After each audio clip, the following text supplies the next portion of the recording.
To disassemble and reassemble your Lauro receiver, you will need the following items: an armorer's tool, and a small, flat blade screwdriver.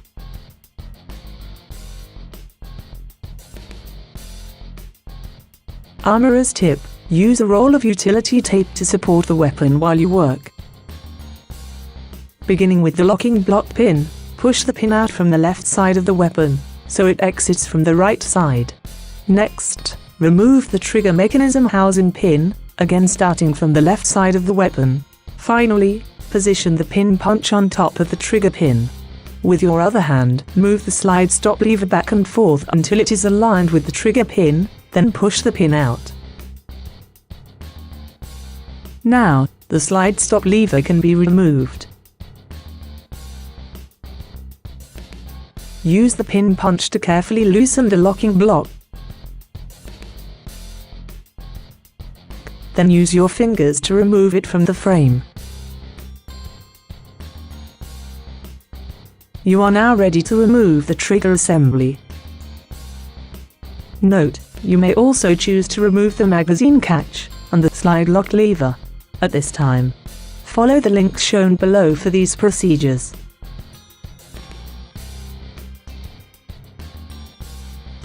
To continue with the Lauro receiver disassembly, use the pin punch to loosen the trigger mechanism housing by gently lifting up the ejector.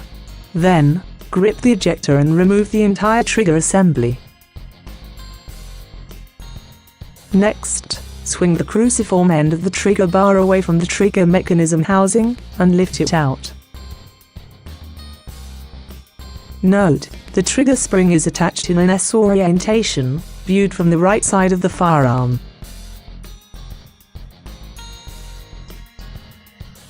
Remove the trigger spring from the trigger bar first as shown, and then from the trigger mechanism housing. You are now ready to remove the connector. For the pin punch slot models in current production, press out the connector using the pin punch slot as shown. For models without the pin punch slot, use a small, flat-bladed screwdriver as follows. Insert the screwdriver under the free end of the connector, being careful not to lift it upward. Slide the screwdriver sideways until it reaches the point where the connector enters the housing. Then twist the screwdriver and lift out the connector. To reassemble your Lauro receiver, proceed as follows. First, insert the connector into its slot in the trigger mechanism housing, then seat it firmly with the pin punch on your armorer's tool. The trigger mechanism housing is now ready for reinstallation.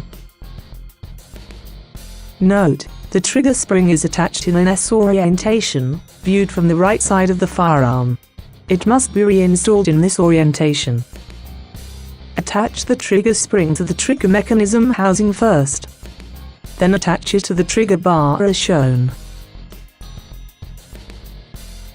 Swing the trigger end of the trigger bar to align it with the trigger mechanism housing.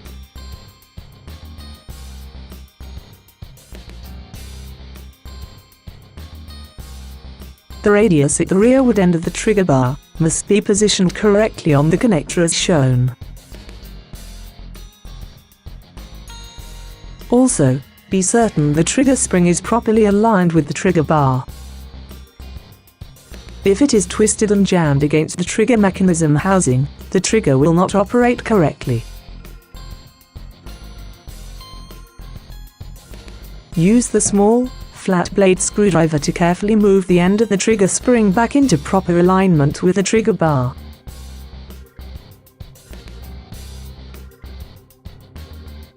Now, install the complete trigger assembly into the receiver, with the trigger end first. Then, press the locking block into position. Install the locking block pin first.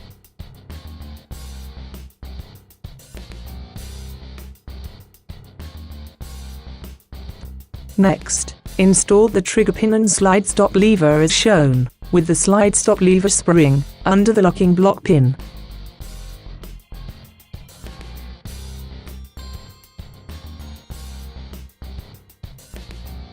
Be sure the first groove in the trigger pin is aligned with the slide stop lever. Finally, install the trigger mechanism housing pin. With all pins properly installed, test the assembly by using your thumb to move the slide stop lever upward, and let it snap back into position. An audible click should be heard, indicating the slide stop lever spring is positioned correctly, under the locking block pin. The assembly is now complete. To learn more about this or other products, chat live with our experts now.